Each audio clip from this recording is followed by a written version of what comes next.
የክልሉ ባንዲራን ወደ ኢትዮጵያዊነት መልሻለሁ፣ ሰማያዊያን አንስቻለሁ፣ የክልሉን ስያሜ ኢትዮጵያ ሶማሌ አድርጋለሁ ያለው እኮ ነው። ቀሳውስት ሲያርድና ፓርላማ ሰብስቦ ይገነጠላሉ ሲሉ የተገኘው አካል እኔ ከወረድኩኝ ኢትዮጵያ ትፈርሳለች፣ ተጣብቀን አንቀርም። ደማችንና አጥንታችን ሶማሌ ነው እንዴ? ታዲያ ምንድን ነው የተፈለገው? ቬኔዙዌላዊ ነኝ ኡጋንዳዊ ነኝ ምንድን ነው? በአጋጣሚ ትናንትና ከባድ ዝናብ ነበር ዘንቦ የነበረው።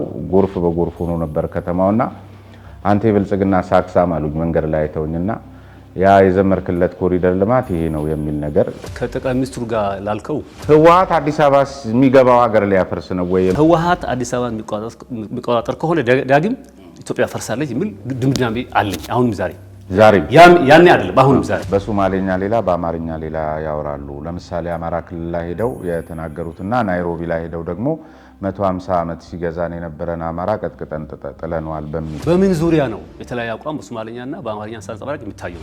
አልሸባብንም ካነሱልኝ አይቀር ጎትተው ያስገቡት እሳቸው ናቸው።